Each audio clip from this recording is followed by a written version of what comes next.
Hello मेरे seventh class के दोस्तों, कैसे हो आप सब लोग। क्लास सेवन के PT1 का एग्ज़ाम्स आने वाले हैं और इसमें कुछ स्टूडेंट्स को या कहूँ बहुत सारे स्टूडेंट्स को मैथ्स सबसे ज़्यादा डिफ़िकल्ट लगता है। तो क्या क्लास सेवन के मैथ्स एग्ज़ाम में फुल मार्क्स लाना आपको भी मुश्किल लगता है? अगर ऐसा है तो ये वीडियो आपके लिए है।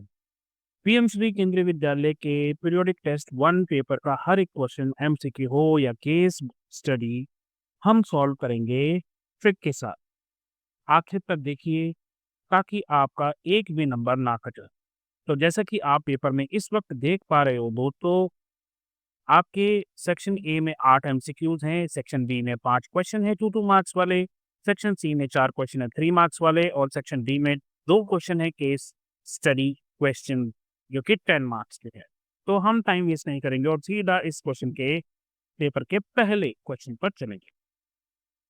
तो सबसे पहला है the natural number starts from. Natural number कहाँ से स्टार्ट होते हैं? नेचुरल नंबर स्टार्ट होते हैं 1 2 3 4 and so on. Whole number start होते हैं 0 से 0 1 2 3 एंड सो ऑन। तो नेचुरल नंबर स्टार्ट होंगे हमारे 1 से। Second is the set of all positive numbers plus negative numbers and zero. तो पॉजिटिव और नेगेटिव नंबर के कॉम्बिनेशन को हम क्या बोलते हैं? Natural number, whole number, integers या फ्रैक्शंस। तो हम उनको बोलते हैं इंटीजर्स।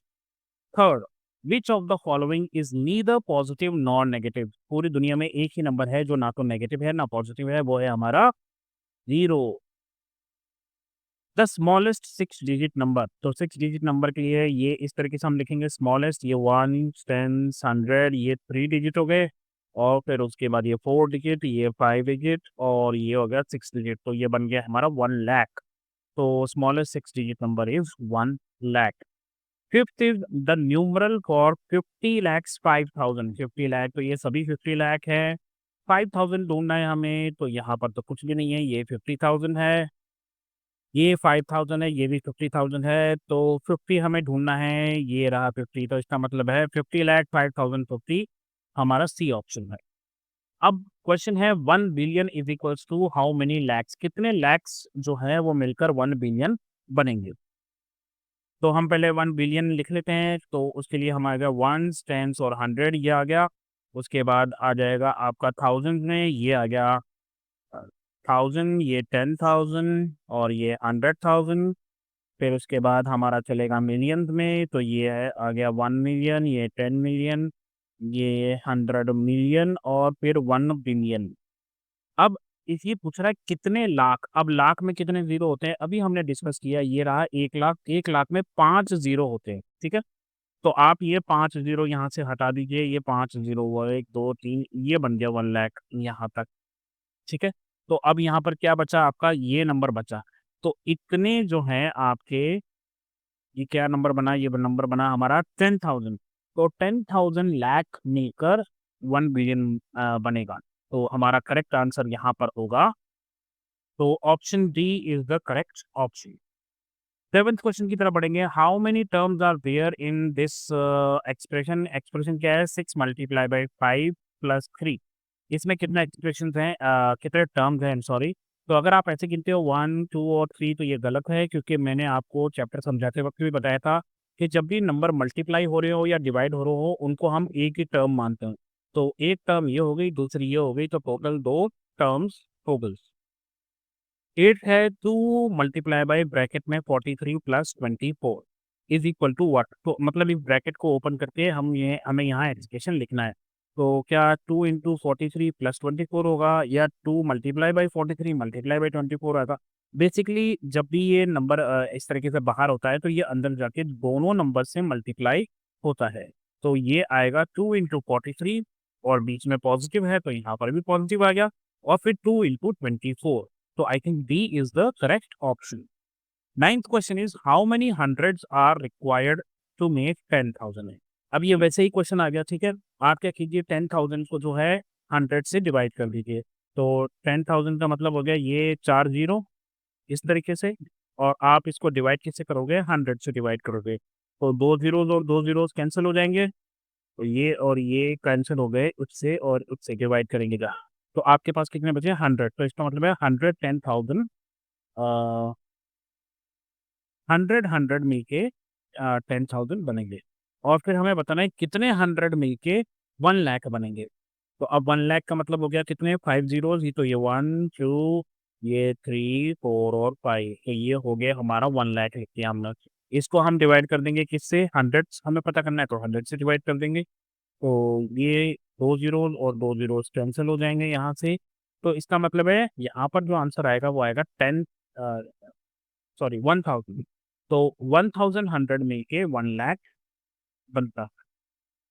जहाँ तक लिखने की बात है तो आप इसको इस तरीके से लिख सकते हो। चलिए हम आगे बढ़ेंगे 10th क्वेश्चन की तरफ। और 10th क्वेश्चन क्या है, 10th क्वेश्चन है कंपेयर करना है हमें। और कंपेयर कैसे करना है, 30,000 और 3 लाख में से क्या बड़ा है। ऑब्वियस सी बात है 3 लाख ज़्यादा बड़ा है। तो अगर 3 लाख बड़ा है तो 30,000 जो है वो स्मॉल हो गया, तो 30,000 इज स्मॉलर देन 3 लाख। और यहाँ पर है 500 लाख और यहाँ है 5 मिलियन। अब 1 मिलियन में होते हैं 10 लाख, 1 मिलियन इज 10 लाख। तो 5 मिलियन कितने हो गए 50 लाख। तो इस तरफ है 50 लाख और इस तरफ है 500 लाख। तो 550 से बड़ा होगा, तो हम कह सकते हैं 500 lakh is greater than 5 million. Next जो है 11th क्वेश्चन है, right the following rational numbers in the standard form. Standard form मतलब जो सबसे स्मॉलेस्ट फॉर्म होती है, उसके बाद ये जो है आगे डिवाइड नहीं होंगे। तो अगर आप देखो पहला नंबर है 6/24, तो हम इसको अगर डिवाइड करेंगे तो 6 1 ज़ा 6 और 6 4 ज़ा 24। तो इसका मतलब है यहाँ पर आपका आंसर हो जाएगा 1/4। इसी तरीके से यहाँ पे देखेंगे तो 5 और 20 5 की टेबल में जा रहे हैं, तो ये कितना हो जाएगा 5 1 ज़ा 5 और 5 4 ज़ा 20। और कमाल की बात ये है कि यहाँ नेगेटिव है तो यहाँ पर लग जाएगा नेगेटिव। तो दोनों का ही आंसर लगभग सेम है, बस नेगेटिव और पॉजिटिव का फर्क। बढ़ते हैं 12th क्वेश्चन की तरफ। तो यहाँ पर दो है 1 1 मार्क के, आइए देखते क्या है। Fill in the blanks. 24 multiply by bracket में 6 - 4। तो इज इक्वल टू में क्या लिख रखा है 24, यहाँ पर इंटू आना चाहिए 24 इंटू 6। फिर यहाँ पर एक बॉक्स है और फिर यहाँ पर हमें लिखना है। तो बेसिकली हमें इसको एक्सपेंड करके लिखना है। अभी हमने ऊपर किया था ये, पहले 24 जो है 6 से मल्टीप्लाई होगा, तो 24 इंटू 6 हमने यहाँ लिख दिया। फिर बीच में क्योंकि नेगेटिव है तो हमने यहाँ पर माइनस का सिंबल लिख दिया। और फिर 24 को 4 से मल्टीप्लाई आप यहाँ पर लिख दोगे इस तरीके से 24 मल्टीप्लाई बाई 4। तो इस तरीके से आप इसको ओपन कर दोगे और ये बन जाएगा आपका 1 mark. Find a quick way to calculate these product. इसमें आपको क्या करना है, इन इन तीनों को मल्टीप्लाई करना है आपको, और आपको बड़ा आसानी से इसको मल्टीप्लाई करना है जल्दी से। तो आप क्या कीजिए, पहले 2 को 50 से मल्टीप्लाई कर दीजिए। 2 और 50 कितना हो जाएगा 100। और जब 1768 को जब आप 100 से मल्टीप्लाई करोगे, 1600 सॉरी 1768 को आप किससे मल्टीप्लाई कर रहे हो 100 से। तो सिंपल सा आंसर आ जाएगा, कितना आ जाएगा, ये आपको हो जाएगा 1768 और साथ में लग जाएंगे 2 0। तो ये हो गया आपका आंसर इस तरीके से। 13th है, find an effective way of evaluating 97 multiply by 25। तो अब हम क्या करें, इसको इस तरीके से मल्टीप्लाई करके और इस तरीके से निकालने से अच्छा है कि हम इसको इस तरीके से स्मार्ट वे में करें। तो हम क्या करेंगे, 97 की जगह हम ले लेंगे 100 - 3। क्या मैं 97 को लिख सकता हूँ 100 - 3, क्योंकि 100 में से 3 माइनस करेंगे तो कितना हो जाएगा, वो 97 ही हो जाएगा। और फिर उसको मल्टीप्लाई कर देंगे हम 25 के साथ। तो ये वही ब्रैकेट बन गया अभी जो हम ऊपर डिस्कस कर रहे थे इस तरीके से, ये वाला। तो पहले 25 जो है वो 100 से मल्टीप्लाई होगा तो वो बन जाएगा 2500 इस तरह से। और फिर हम 25 को मल्टीप्लाई कर देंगे 3 से, तो वो कितना हो जाएगा 75 माइनस हो रहा है, तो हम यहाँ पर 75 माइनस कर देंगे और सिंपली आंसर आ जाएगा हमारा 2425। हो गया जी आपका मल्टीप्लाई। लिखेंगे कैसे, इसको ऐसे लिख लेना, यूजिंग डिस्ट्रीब्यूटिव प्रॉपर्टी। 97 की जगह हमने लिख दिया 100 - 3 और 25 की जगह 25 आ गया। फिर हमने 100 को 25 से मल्टीप्लाई किया, माइनस आ गया बीच में, 3 को 25 से मल्टीप्लाई किया और हमारा आंसर आ गया 2425। इसी के साथ और में एक और क्वेश्चन है, वो है the RMS Titanic ship carried about 2500 passenger. इतने पैसेंजर उसमें आते हैं 2500। Can the population of Mumbai fit into 5000 such ship. ये आपकी टेक्स्ट बुक का ही क्वेश्चन है और वहां पर उन्होंने दे रखा था कि पॉपुलेशन जो है वो 1,24,000 से ज्यादा है, ठीक है। तो हम इसको अभी ये मानकर चलते हैं कि थोड़ा सा ज़्यादा है 1,24,000। तो सॉल्यूशन कैसे लिखेंगे? पहले हम बोलेंगे पॉपुलेशन ऑफ मुंबई 1,24,000 ही मानकर चल रहा हूँ मैं, क्योंकि थोड़ी ज़्यादा बता रहा है वो। और वन शिप कितना है? वो कैरी कर रही है 2,500। तो अगर एक शिप में 2,500 आ रहे हैं तो हमारे पास 5,000 शिप्स हैं। तो हम क्या करेंगे? 5,000 को मल्टीप्लाई कर देंगे 500 से। ये 3 ज़ीरोज़ और ये 2 ज़ीरो मिलकर हो गए 5 ज़ीरो, इनको हमने यहाँ लिख दिया। और 5 को मल्टीप्लाई किया 25 से, 25 5 ज़ा 125, तो ये आ गया आपका टोटल आंसर। कितना आया? 1,25,000। तो अब क्योंकि ये 1,25,000 जो है वो 1,24,000 से ज़्यादा है, तो इसका मतलब है मुंबई की पॉपुलेशन उसमें फिट हो सकती है। ये एज़ पर आपकी टेक्स्ट बुक में जो क्वेश्चन है वैसा है। हो सकता है कि मुंबई की पॉपुलेशन 2 करोड़ के आस-पास हो, ठीक है? तो हम उस टेक्स्ट बुक के क्वेश्चन के हिसाब से चल रहे हैं यहाँ पे। पहुँच गए हम अपने सेक्शन सी की तरफ, जो कि है लॉन्ग आंसर क्वेश्चन। और यहाँ पर आपको 3 क्वेश्चंस मिले हैं 4-4 मार्क्स के। आइए देखते हैं ये क्या है। 4 क्वेश्चंस है 3-3 मार्क्स में।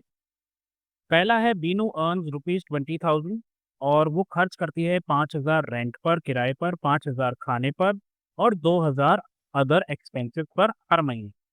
What is the amount Binu will save by the end of year? देखो, 20,000 उसकी तनख्वाह है, 5,000 और 5,000 10,000 और 2 12,000, 12,000 उसका एक्सपेंसेस है। तो इसका मतलब है कि हर महीने वो 20 में से 12 गए तो 8,000 रुपए हर महीने बचा रही है वो, ठीक है?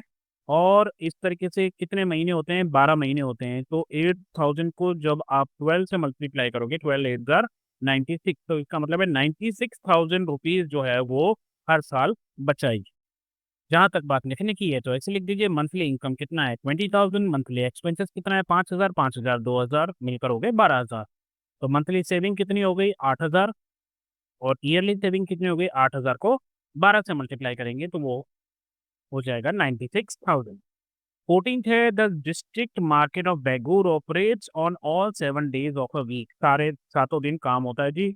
रहीम supply 9 kg of mangoes each day from his orchard and Shyam supply 11 kg of mangoes each day from his. तो find the amount of mango supplied by them, दोनों के द्वारा कितना सप्लाई होता है पूरे हफ्ते में। तो जहाँ तक रहीम की बात है वो 9 किलो हर दिन बेच रहा है, तो इसका मतलब है 9 7 ज़ार 63 किलो जो है वो तो रहीम भेज रहा है। और ये 11 केजी हर दिन बेच रहा है, तो इसका मतलब है 11 7 ज़ार 77 ये। तो दोनों को प्लस कर देंगे, 63 और 77 को जितना होगा उतना टोटल अमाउंट ऑफ मैंगोज जा रहा है मार्केट में। तो इसको लिखेंगे हम कैसे? ऐसे लिख देंगे, रहीम 9 केजी पर डे, तो इसका मतलब है 9 केजी को हम 7 डेज़ से मल्टीप्लाई कर देंगे तो कितना आ जाएगा? 63 केजी। और श्याम जो है वो 11 केजी दे रहा है, तो 7 डेज़ में कितना दे देगा? 77 केजी। दोनों को प्लस किया तो बन गया 140 केजी। तो इसका मतलब है दोनों मिलकर 140 केजी मैंगोज़।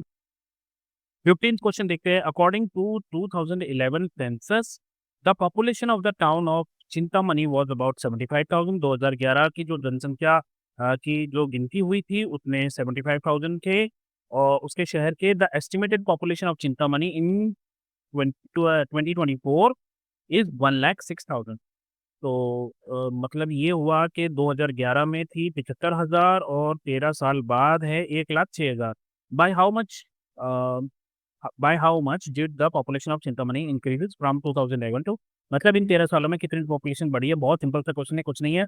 आपको इस पॉपुलेशन में से इस पॉपुलेशन को माइनस कर देना है। लिखेंगे इसको ऐसे कि population in 2024 is 1,06,000, population of 2011 is 75,000। तो कितना इंक्रीज हुआ है? 1,06,000 में से 75,000 माइनस कर दिए, आगे 31,000। 16th क्वेश्चन है, अ bar-tailed godwit holds the record for the longest recorded non-stop flight. It traveled 13,560 kilometre from Alaska to Australia without stopping. तो अलास्का से ऑस्ट्रेलिया तक 13,560 किलोमीटर उड़कर इस चिड़िया ने रिकॉर्ड बनाया। It's journey started on 13th अक्टूबर और कंटिन्यूड फॉर 11 डेज। 11 दिन में उसने ये कवर किया है। Find out the approximate distance it covered every day. हर दिन उसने कितना कवर किया है? And approximate distance covered every hour. तो हम क्या करेंगे, इस 13,560 किलोमीटर्स को हम 11 डेज से डिवाइड कर देंगे। तो जब हम 11 डे से डिवाइड करेंगे तो वो आ जाएगा हमारा एक दिन का वो कितना उड़ रही थी, ये आ जाएगा। और फिर उसके बाद एक दिन का जब आ जाएगा उसको हम 24 आवर्स से डिवाइड कर देंगे, तो हमारे 1 घंटे का भी उड़ान जो है उसके बारे में इन्फॉर्मेशन आ लिखेंगे ऐसे। Total distance is 13,560 kilometre. Time कितना दे रखा है जी? 11 डेज़। तो डिस्टेंस पर डे कितना हो गया? इस डिस्टेंस को हम डिवाइड कर देंगे 11 से, तो ये आ रहा है आपका 1232.73 किलोमीटर पर डे, यानी कि लगभग 1232 किलोमीटर वो हर रोज़ उड़ी। और फिर उसके बाद अगर पर डे का निकालना है तो हम क्या करेंगे, एक दिन में हमें पता है इतना है, तो उसको हम 24 से डिवाइड कर देंगे, तो वो अप्रॉक्सिमेटली 51.36 किलोमीटर पर आवर आएगा। तो वो 1 घंटे में 51 किलोमीटर के आसपास उड़ रहा है, तो ये काफ़ी अच्छी स्पीड है बर्ड के। इसी के साथ और में क्वेश्चन आया है दोस्तों, ये है अ कैलकुलेटर हैज़ ओनली 10,000 और 100 बटन, मतलब प्लस 10,000 हो सकता है और 100, 2 ही बटन है उसमें। Write an expression describing the number of buttons click to be made for the following number. अगर हमें 20,800 उस पे लिखना है, तो हम कौन-सा वाला बटन कितनी बार दबाएँगे? 10,000 वाला और 100 वाला बटन कितनी बार? तो 20,000 बनाने के लिए हम 10,000 को 2 बार दबा देंगे और 800 बनाने के लिए हम 100 वाले को 8 बार दबा देंगे। तो इसका मतलब है 2 इंटू 10,000 हो जाएगा और 8 इंटू 100 हो जाएगा। इसी तरीके से 92,000 के लिए हम क्या करेंगे, इसके लिए हम 90,000 के लिए हम 10,000 वाला दबा देंगे 9 बार। तो वो क्या हो जाएगा, 9 10 ज़ा 90, 90,000 हो गया। अब बचा हमारा 2,100। तो 2,100 के लिए हमें 21 बार दबाना पड़ेगा ये 100, तभी 2100 बनेगा। एग्ज़ाम में आ जाए तो लिखना कैसे है, एक्सप्रेशन पहला फर्स्ट का एक्सप्रेशन आ जाएगा 2 इंटू 10,000 प्लस 8 इंटू 100, और दूसरे वाले के लिए होगा एक्सप्रेशन 9 इंटू 10,000 प्लस 21 इंटू 100। पहुँच गए आप सेक्शन डी की तरफ। ये सबसे लास्ट क्वेश्चन है, आज सेक्शन है। इसमें 2 क्वेश्चन मिलेंगे आपको 5-5 मार्क्स के। Read the paragraph and answer the following question. Somo lives in a building that is 10 floors high. ये भी आपकी टेक्स्ट बुक से लिया हुआ है। तो 10 फ्लोर की उसकी बिल्डिंग है, with each floor is approximately 4 metre. एक फ्लोर 4 मीटर का है, ऐसे 10 फ्लोर हैं, तो इसका मतलब ये है कि ये जो है 40 मीटर टॉल बिल्डिंग हो जाएगी। So the total height of the building is 40 meters. One day, Somo reads about the Statue of Unity, जो कि 182 मीटर लंबा है, ऊंचा है, एंड कुंचिकल वाटरफॉल जो कि 450 मीटर ऊंचा है। Somo wonders how many buildings like his, would be need to be stacked to reach the height of these famous structure। अगर हमें इन स्ट्रक्चर की बराबरी करनी हो, तो हमें ऐसी सोमो की बिल्डिंग जैसी कितनी बिल्डिंग एक के ऊपर एक करके खड़ी रखनी पड़ेगी। He also learned that Mount Everest is 8,850 meters high and wants to compare these heights to his building। तो अब यहाँ पर कुछ क्वेश्चंस आएंगे इस पैराग्राफ के बेस पे, आइए इनको भी डिस्कस करते हैं। What is the total height of Somo's building if each floor is 4 meter and it has 10 floors. तो 4 10 ज़ा 40 मीटर हो गया, तो उसकी बिल्डिंग की हाइट हो गई 40 मीटर।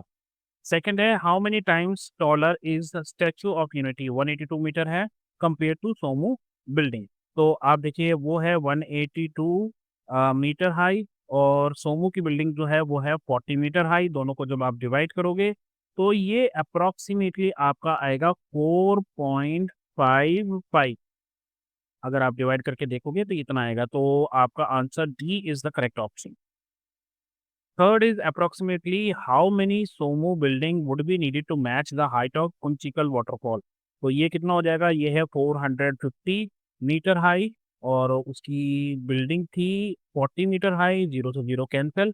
तो 45 को जब आप यहाँ पर करोगे तो ये 11.25 आना चाहिए ये।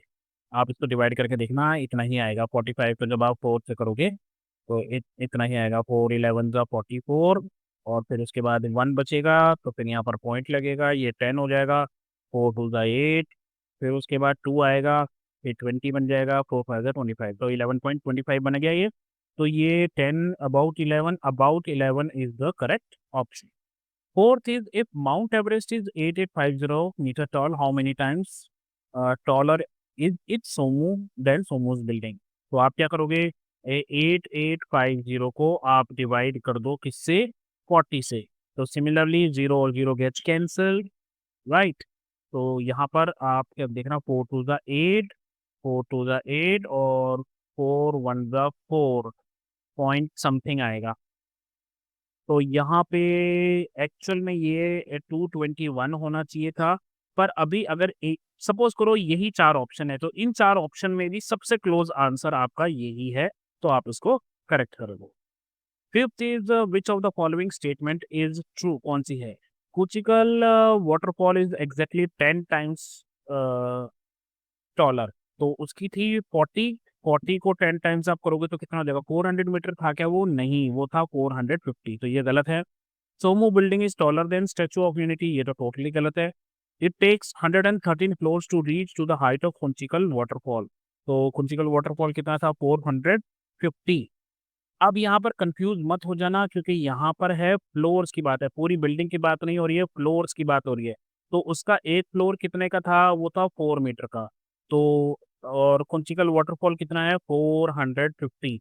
तो 450 को जब आप 4 से डिवाइड करोगे तो ये आएगा अप्रोक्सीमेटली 112.5 समथिंग आएगा। ठीक है, तो ये अप्रोक्सीमेटली 113 ही हो गया। तो C is the correct option. आगे बढ़ेंगे, 16th क्वेश्चन पे पहुंच गए। Mallesh and Poorna both brought marbles to school, Mallesh और पूर्णा दोनों कंचे लेकर गए। Mallesh has 30 marble and friend Arun has 5 bags of 4 marble each, 5 bag है जिसमें 4-4 हैं, यानी कि 5 4 जा 20 उसके पास टोटल है। मल्लेश ने जो एक्सप्रेशन लिखा वो लिखा कि मल्लेश के पास 30 और अरुण के पास है 5 इंटू 4 और बीच में लगा दिया plus, to find total marble. Poorna not knowing the correct rule, उसको नहीं पता था कि पहले ब्रैकेट सॉल्व करते हैं उसके बाद फिर बाहर मल्टीप्लाई करते हैं। तो उसने कैलकुलेट कैसे किया? उसने किया कि 30 को पहले 5 से प्लस कर दिया इस तरीके से, और फिर जो भी आंसर आया उसको 4 से मल्टीप्लाई किया, तो वो आ गया 140। लेकिन मलेश के पास केवल 50 ही थे। They soon realize that understanding brackets in operation order is the key of evaluating expression correct. First है, what is the correct way to evaluate, इस एक्सप्रेशन को किस तरीके से सही से आंसर निकाले, इवेल्युएट करें। तो इसमें क्या करोगे आप? पहले इन दोनों को मल्टीप्लाई करोगे, 5 और 4 को मल्टीप्लाई करोगे, फिर 30 प्लस करोगे। तो यहाँ पर है multiply 5 and 4 and then add 30, तो C is the correct option, आप देख लीजिए। सेकंड क्वेश्चन में, what value did Poorna get when she miscalculated the expression, उसने जब कैलकुलेशन की तो उसका क्या आंसर आया था? उसका आंसर आया था 140। What concept does this situation best demonstrate, इस पूरी जो भी हमने अब पढ़ा ये, इसमें कौन सी जो है क्या चीज हमने सीखी है?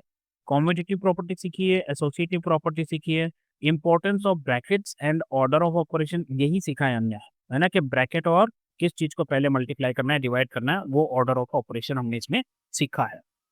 How can the expression be rewritten clearly, इस गलत चीज को हम कैसे सही कर सकते हैं? तो उसको हम सही कर सकते हैं, हमें पता है कि ये दोनों आपस में मल्टीप्लाई हो रहे हैं और ये प्लस हो रहा है, तो I think B is the correct option, के 30 को प्लस करना है, ब्रैकेट मल्टीप्लाई हो रहा है 5 और 4। विच of the following values is correct for 30 plus 5 into 4 using proper order of operation, अगर हम सही तरीके से करें तो करेक्ट आंसर क्या आना चाहिए? पहले इन दोनों को मल्टीप्लाई करेंगे, 5 4 20, 20 में 30 प्लस करेंगे तो ये हो जाएगा 50।